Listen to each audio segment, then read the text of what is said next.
SS증권방송 시청자 여러분 안녕하세요. 경제 전반과 문화를 다루며 여러분의 오전을 책임지는 방송 박진영의 경제돋보기, 저는 앵커 박진영입니다. 요즘 90년대 문화 코드가 다시금 각광받고 있습니다. 이는 찬란하던 90년대, 그 옛날로 돌아가고 싶은 사람이 많다는 걸 보여주는 것일 텐데요. 영화 미드나잇 파리에 보면 이런 말이 나옵니다. 현재는 늘 불만스럽다. 삶이란 원래 그런 것이다.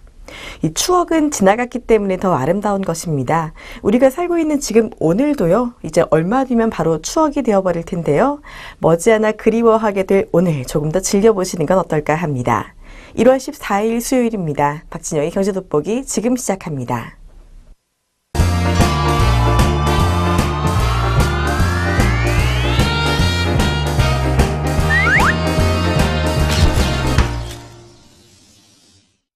최신 경제 이슈를 빠르고 깊게 들여다보는 시간 동향돋보기입니다.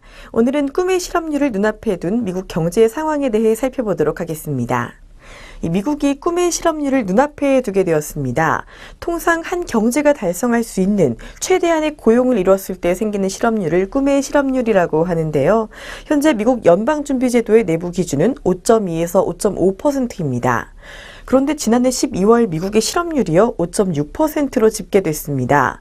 지난 1년간 6.7%에서 5.6%로 벌어진 이 실업률 수치의 수직 낙하 양상을 감안하면요, 이 미국 경제가 최대 고용기에 진입하는 것은 이제 시간 문제라고 볼 수가 있습니다. 일자리를 중심으로 보면 이 미국의 성취는 아주 대단하다고 볼 수 있습니다. 2014년 미국에서 증가한 일자리는 295만 개인데요. 이는 1999년 이후 최대 규모입니다. 고용의 질 역시 개선됐습니다. 6개월 이상 장기 실업 상태인 사람은요, 1년 만에 109만 명 줄어 28.2% 감소했고요. 정규직을 얻지 못해 파트타임으로 일하고 있는 시간제 근로자 수도 약 97만 6천 명 줄어 12.6% 감소했습니다. 버락 오바마 대통령은 이 같은 지표를 앞세워서요, 연일 경제 성과를 홍보하고 있는데요. 이에 다들 수긍하고 있는 입장입니다. 그렇지만 이런 미국의 상황에서 짚고 가야 할 것이 또 있습니다. 이 최대 고용은 2% 물가 상승률과 함께 미국 연준위의 양대 목표 중에 하나인데요. 다시 말해 연준위의 금리 인상 조건입니다. 꿈의 실업률 근접은 즉 연준위의 금리 인상이 그만큼 가까워졌다는 뜻으로 해석될 수가 있는 겁니다. 그래서인지요, 이 경기가 충분히 살아날 때까지 금리 인상을 최대한 미루자는 이 연준이 내 비둘기파들은요, 실업률 지표가 나오자마자 총력으로 나서고 있습니다. 찰스 에번스 시카고 연방준비은행 총재는요, 이 연준이가 제로 수준의 기존 금리에 좀 더 인내심을 가져야 하며 2016년 이전에는 금리를 올리지 않을 것으로 본다고 말하기도 했는데요.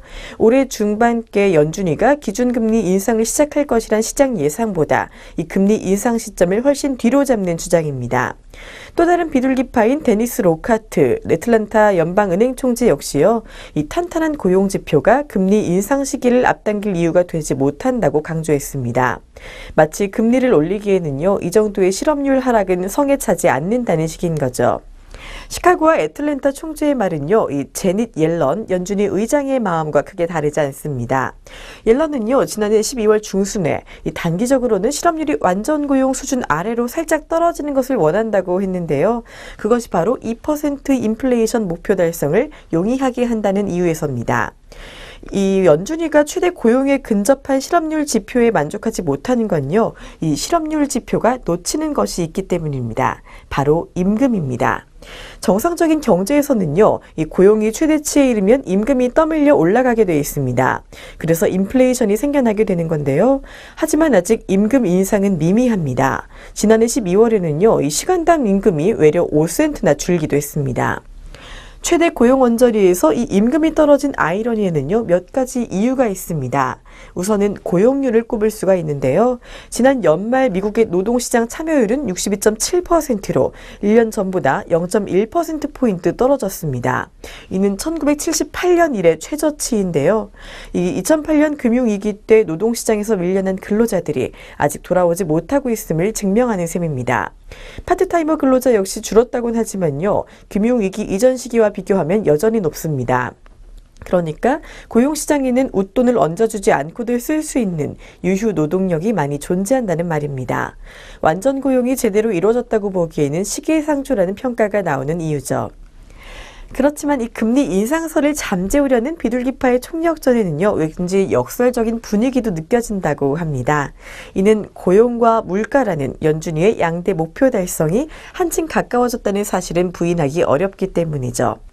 아직은 확신하기에는 이른 시기이지만요, 우리나라 경제와 증시에도 상당한 영향을 미칠 이 미국의 금리 인상 여부에 대해 더욱더 촉각을 기울일 필요가 있겠습니다.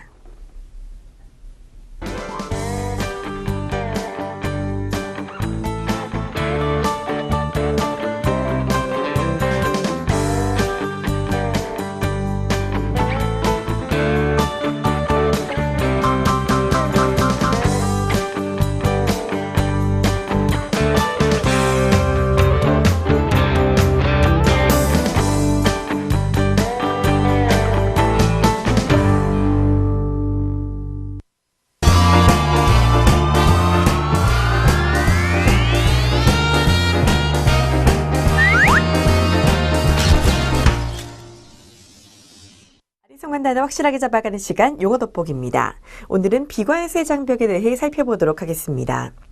최근 이 자유무역협정과 관련한 기사가 참 많이 나오고 있는데요.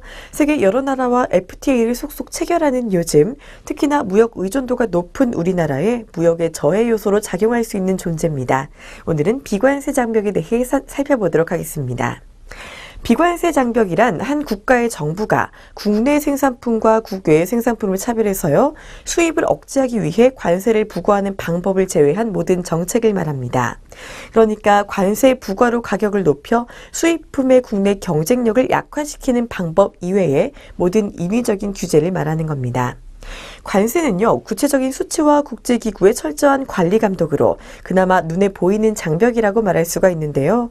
반면 비관세 장벽은요, 대내외 규제들로 음지에서 수출의 발목을 잡는 보이지 않는 함정과도 같습니다. 쉽게 말해 비관세 장벽은 관세 이외의 무역 장벽이라고 할 수가 있는데요. 현재 비관세 장벽에 대한 일반적인 정의는 없지만 학자나 국가, 국제기구에 따라 다르게 정의하고 있습니다. 문자 그대로 정의할 때는요, 관세를 제외한 모든 무역 관련 장벽을 포함하고요, 최근에는 그 범위가 점점 확대되고 있는 추세입니다. 과거 비관세 장벽은 주로 수입 금지나 수량 규제, 국가 간 경계에서 취해지는 무역 정책에 초점을 맞췄는데요.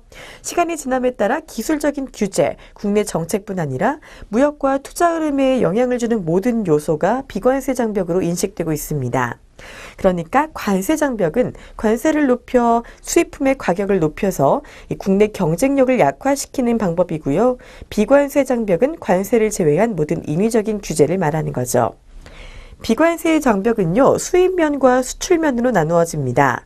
수입면의 비관세 장벽은 다시 직접적 비관세 장벽과 간접적 비관세 장벽으로 나누어지는데요. 먼저 직접적 비관세 장벽이란 주로 중앙정부가 수입을 실질적으로 억제하고 국내 생산을 촉진하기 위해 수입품을 국산품과 차별적으로 취급하는 경우를 말합니다.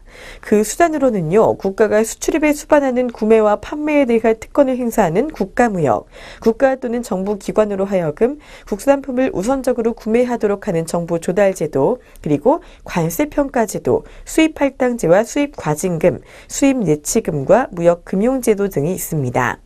이외에 반해서요, 간접적 비관세 장벽이란 본래 수입을 국산품과 직접 차별해서 규제하려고 하지는 않지만요, 다른 목적을 위한 제도 조치가 그 부차적 결과로 수입 억제 효과를 발생시키는 경우를 말합니다. 이런 경우로는요, 동식물 방역상의 이유로 인한 채소나 과일, 육류 등의 수입 금지 및 제한 조치를 들 수가 있습니다.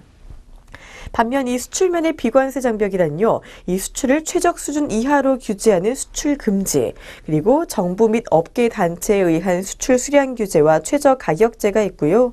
수출을 최적 수준 이상으로 촉진시키는 수출 보조금과 생산 보조금, 수출 금융상의 우대 조치 등을 말할 수가 있습니다. 1970년대 이후 케네디 라운드가 협상되고 일반 특혜 관세가 시행이 되면서요, 관세가 수입을 규제하는 기능을 하기 힘들어지면서 이 선진국들은 보호 무역주의로 이 무역 정책의 방향을 전환시킨 바가 있습니다. 그와 동시에 자국의 산업을 보호하기 위해서 비관세 장벽을 강화하기 시작했죠. GATT, 즉 관세 및 무역에 관한 일반 협정에서는요, 케네디 라운드를 최종적으로 마무리 지은 뒤에서야 비로소 비관세 장벽을 철폐하는 것이 본격적인 국제 교역을 증대하기 위한 정책 과제라고 제시했지만요, 선진국의 산업 보호 체제상의 불균형, 세계 시장의 경쟁 조건 이해 등의 이유로 효과적인 협의가 이루어지지 않고 있습니다. 비관세 장벽의 특징에는 몇 가지가 있습니다. 이 면적, 유행에 따라서 영향을 미치는 품목 범위가 각각 다르고요. 관계 당국의 판단에 따라 유동적으로 실시되기도 하고, 외부에는 모습을 나타내지 않고 은밀히 적용되는 유형도 있어서요. 이 비관세 장벽의 무역 제한적 효과를 종합적으로 혹은 개별 품목별로 기량화해서 정의하기가 어렵다는 것입니다. 다음 특징으로는요, 이 비관세 장벽의 대부분은 통일적이고 체계적인 조정을 통하지 않고 여러 행정기관의 독자적인 정책에서 파생되기 때문에 복잡한 성격을 지닙니다. 세 번째로는 정보 부족과 변칙적인 제도의 운영으로 인해서요, 예측하기가 어렵다는 불확실성이 있고요. 네 번째로는 수입국의 무역 정책은 수출국에 아무런 통보 없이 수시로 바뀔 가능성을 늘 갖고 있기 때문에 수출업자에게는 상당한 부담이 된다는 것입니다.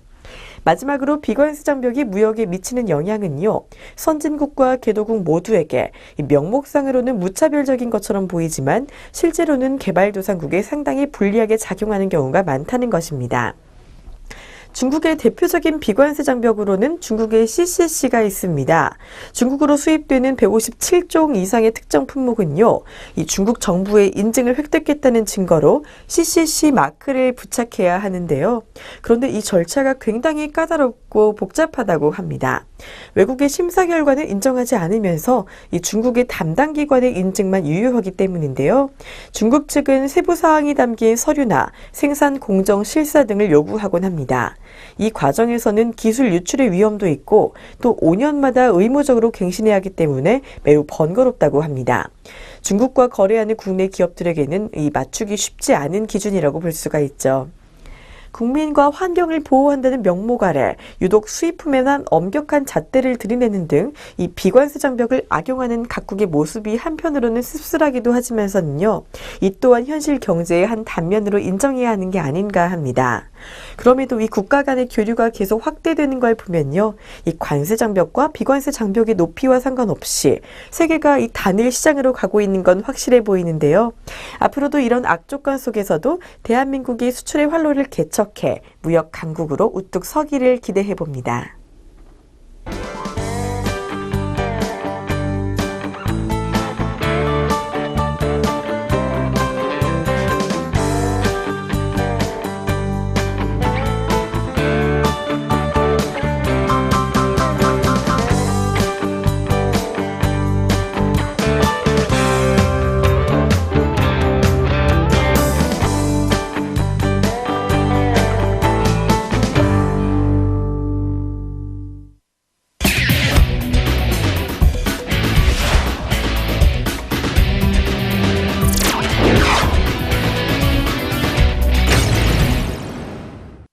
경제의 문화적 재미를 더하다 컬처인 이코노미입니다. 오늘은 유용한 앱에 대해 소개해드리는 시간을 마련했습니다.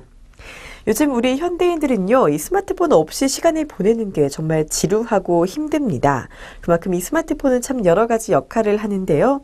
오늘은 이 스마트폰에 유용한 여러 앱 중에서도 여러분의 여가 시간을 즐겁게 보낼 수 있게 하는 앱들을 소개해드리도록 하겠습니다. 언제 어디서나 스트리밍으로 볼 수 있는 간단한 영상들, 즉 스낵컬처가요, 2015년에 대세로 뜨고 있는데요.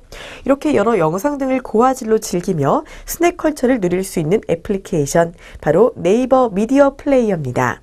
네이버의 다양한 생중계나 VOD 영상을요, 고화질로 즐길 수 있다고 하는데요. 안정적이고 최적화된 품질이 장점입니다. 특히 쉽게 놓칠 수 있는 경기를 미리 알림을 받아 볼 수도 있고요. 밝기 조절이나 음량 조절이 쉬워서 끊기지 않게 영상을 감상할 수도 있습니다.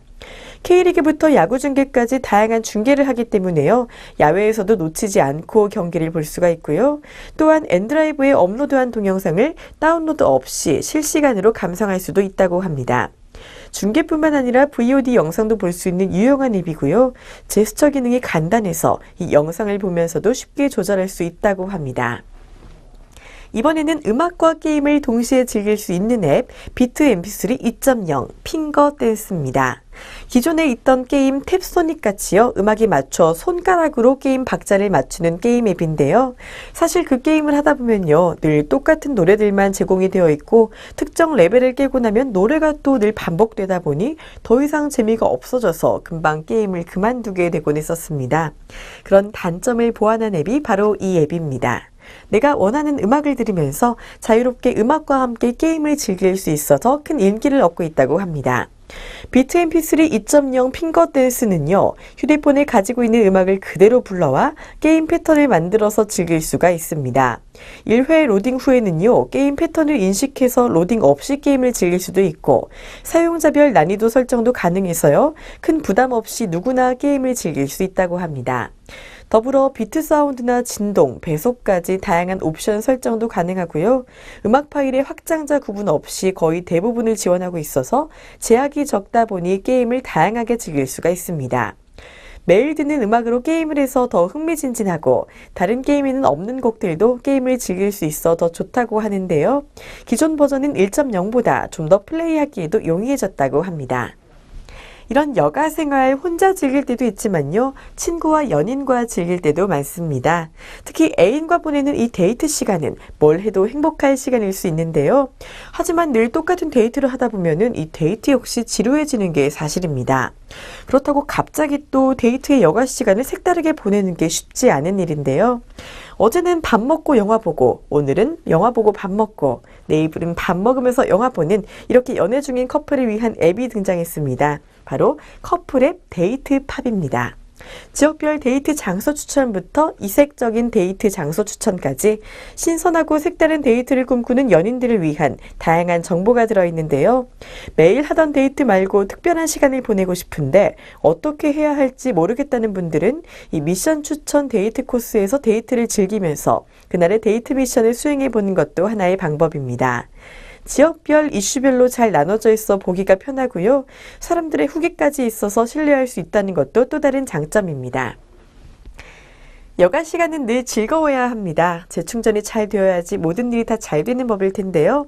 오늘 소개해드린 이 다양한 앱들을 통해서 알차고 재미있는 시간 보내시는 건 어떨까 합니다.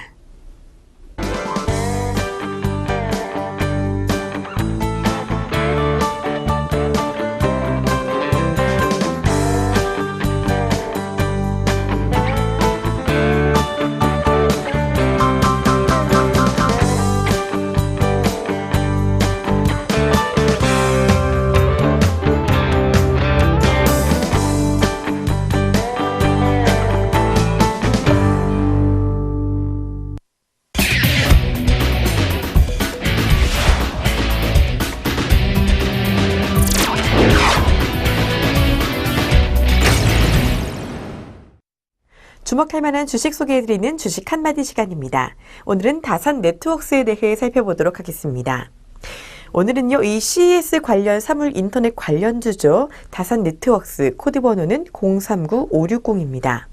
이 다산 네트워크스의 첫 번째 투자 포인트는요, 사물 인터넷의 필수품 기가 인터넷을 꼽을 수가 있습니다. 요즘 이슈가 되고 있는 사물 인터넷, 기기 간 연결의 필수적인 인터넷 트래픽이요, 2000년 중반 이후 10년간 200배 넘게 증가할 전망인데요. 기존의 광통신 장비에서 이 기가 인터넷 장비로의 변화는 장비의 고도화가 필요하기 때문에 업그레이드와 교체 수요가 2015년 상반기부터 본격화될 전망입니다. KT가 이미 공격적인 마케팅을 시도한 현재 상황에서요, 통신 3사 모두 본격적인 2015년 상반기 이후로 미루지는 않을 전망입니다. 실제 다산 네트워크스는요, KT향 장비 매출이 2014년 11월부터 시작이 됐는데요.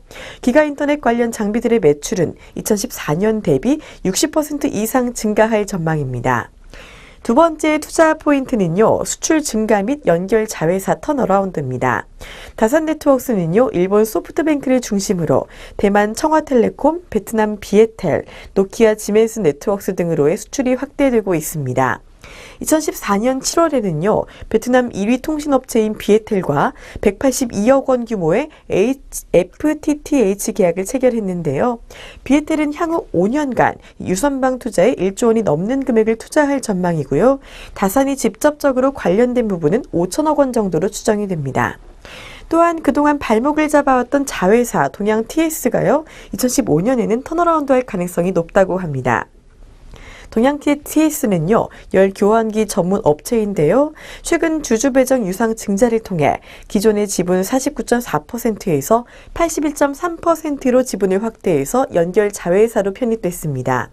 동양 TS는 2012년, 2013년 각각 영업 적자를 148억 원과 72억 원씩 기록을 했었는데요. 2014년 말 수주 잔고가 700억 원을 넘어선 것으로 파악되기 때문에 2015년 매출 상승을 통해 최소 손익분기점 이상의 수익성이 기대가 됩니다. 세 번째 투자 포인트는 오버행의 해소입니다. 지난 2014년 12월 10일 공교롭게도 이 탐방 전날 대규모 블록딜이 있었는데요. 지분 18.58%를 2010년부터 보유하던 스탠다드 차타드가 지분 전량을 9.9% 할인해 처분한 것입니다. 2010에서 2011년을 마지막으로 이후 5년간은 통신장비 투자 사이클이 끝나가는 상황이었기 때문에요. 실적과 주가가 좋을 수가 없었습니다. 이에 5년간 투자 수익을 내지 못해 발생한 블록딜이었는데요. 언제나 잠재적인 오버행으로 분류되었던 이 주체가 나가고 그 지분을 국내 우량한 자산 운용사가 인수했기 때문에요. 잠재적인 18%의 오버행 리스트가 사라진 것이 큰 강점이라고 보여집니다. 현재 주요 주주 구성으로는요, 다산 인베스트 22.2%, 대표이사 남민우 3.6%, 자기 주식 4.4%입니다. 이처럼 사물 인터넷 발전과 함께 여러 상황들이 맞물려서요, 앞으로의 가능성이 보이는 종목이라고 볼 수가 있겠습니다. 이상 지금까지 다산 네트워크스였습니다.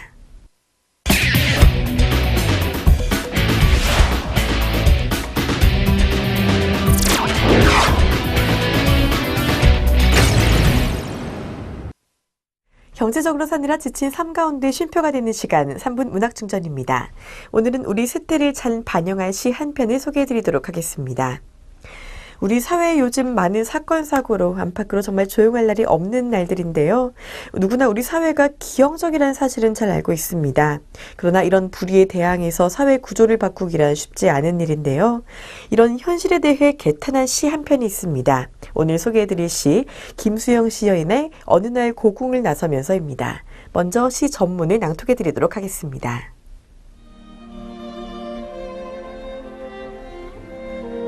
어느 날 고궁을 나서면서 김수영.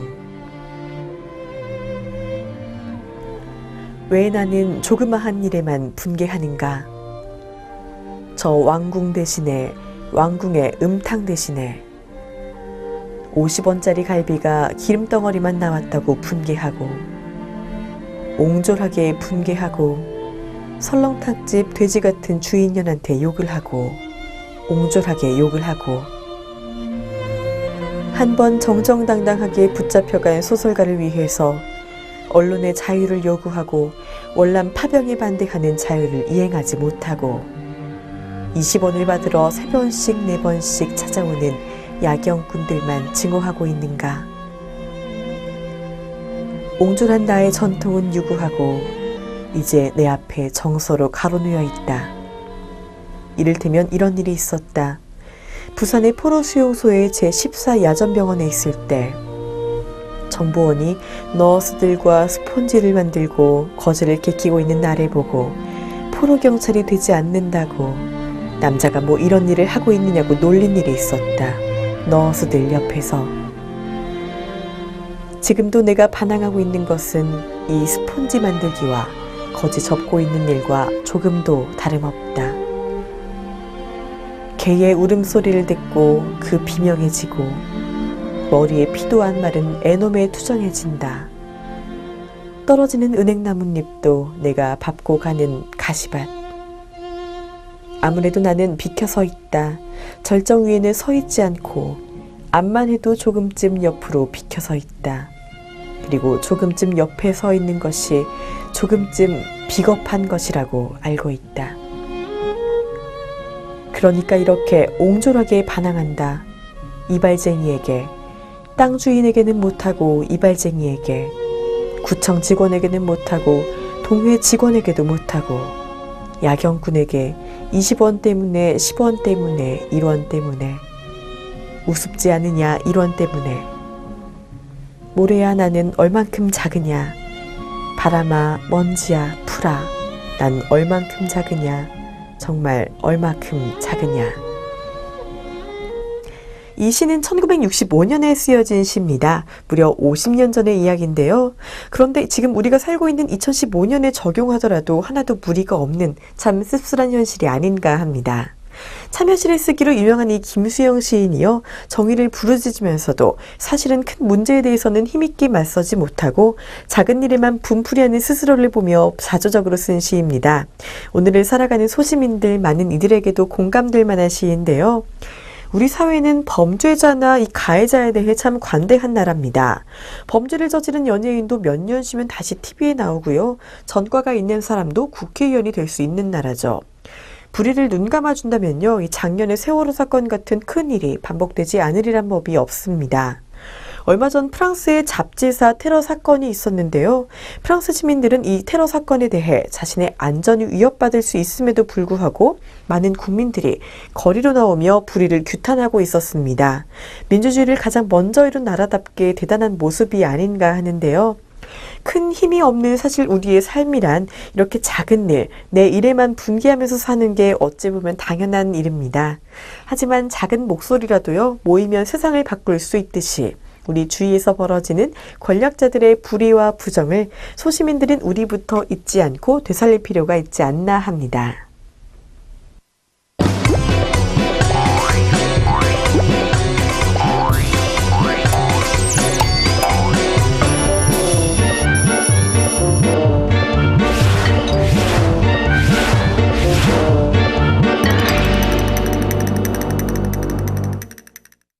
겨울의 전형적 날씨인 3할4온이 참 잘 지켜지고 있는 요즘입니다. 이런 날들 겨울철 건강관리 잘 하시고요. 다들 좋은 하루 보내시길 바랍니다. 저는 내일 다시 찾아뵙겠습니다. 시청해주신 여러분 고맙습니다.